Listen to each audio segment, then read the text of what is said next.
మీ business ఏదైనా మీ ఊర్లో promotion చేయాలంటే అది సుమన్ టీవీతోనే సాధ్యం. ఇప్పుడే సంప్రదించండి. కొద్ది రోజుల క్రితం రాయచోటులో వీరభద్రస్వామి యొక్క ఉత్సవాలు జరుగుతూ ఉంటే తరతరాలుగా జరుగుతున్నటువంటి ప్రొసెషన్లో భాగంగా చివరి రోజు అనేటువంటి పార్వేటి ఉత్సవం జరుగుతూ ఉంటే హిందూ సోదరులందరూ కూడా హిందూ బంధువులందరూ కూడా ఆ రహదారి మీద ప్రయాణం చేస్తూ అక్కడ ఉన్నటువంటి వీధిలోకి వచ్చిన తర్వాత వీధిలో రెండు ఇళ్లకి అటువైపు ఇటువైపు వీధికి ఇరువైపులో ఉన్నటువంటి మహిళలందరూ కూడా హారతి పడతా ఉంటే ఒక ఆహ్లాదకరమైనటువంటి వాతావరణంతో హిందూ సోదరులందరూ వెళ్తా ఉంటే ఈర్ష్యతోటి ఒక పకడ్బందీగా ఒక ప్రణాళిక ప్రకారం రోహింగ్యా ముస్లింల చేత ప్రేరేపితం పొందినటువంటి కొంతమంది ముస్లిం వ్యక్తులు ముస్లిం ముష్కర్లు కొద్దిమంది అక్కడ హిందూ సోదరుల మీద రాళ్లతోటి దాడి చేసినటువంటి ఒక దుర్ఘటన, ఒక దుస్సంఘటన, దుస్సాహసాన్ని మనం చూసాం. మేము ఒక్కటే హెచ్చరిస్తా ఉన్నాం,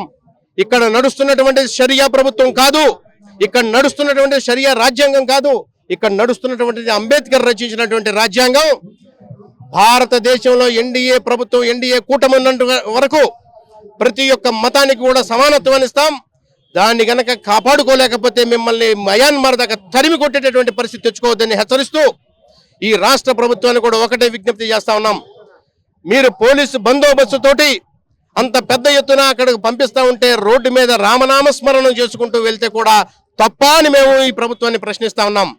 అటువంటి ముష్కరులను ఎందుకని మీరు కట్టడి చేయలేకపోయారు?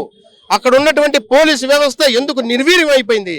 ఎవరైతే హిందూ సోదరుల మీద కేసులు పెట్టారో కేసులన్నీ కూడా తక్షణం ఉపసంహరించాలా. ఇంతేకాదు, ఎవరైతే ముష్కరులు అక్కడ హిందూ సోదరుల మీద దాడి చేశారో వారందరికీ ఇవ్వవలసినటువంటి రాష్ట్ర ప్రభుత్వ పథకాలన్నీ కూడా రద్దు చేయాలా. దీన్ని పెద్ద ఎత్తున దేశవ్యాప్తంగా కూడా ఆందోళన చేసేదానికి ఇవాళ హిందూ సంఘాలన్నీ కూడా విశ్వ హిందూ పరిషత్ ఆధ్వర్యంలో ముందుకు పోతా ఉంది. రాబోయేటటువంటి రోజుల్లో పిచ్చి మాటలు, పిచ్చి ప్రలాపన గనక మానుకోకపోతే మీకు హెచ్చరిస్తా ఉన్నాం. ఈ దేశం యొక్క గౌరవాన్ని కాపాడలేనటువంటి ముష్కరులు ఎవరున్నా కూడా హెచ్చరిస్తున్నాం. ఈ దేశ గౌరవాన్ని, ధర్మాన్ని కనుక మీరు కాపాడకపోతే, మీరు మద్దతుగా నిలవబడితే, మీరు మద్దతు ఇచ్చేటటువంటి దేశం వరకు కూడా మిమ్మల్ని తరిమి కొడతామని హెచ్చరిస్తున్నాం.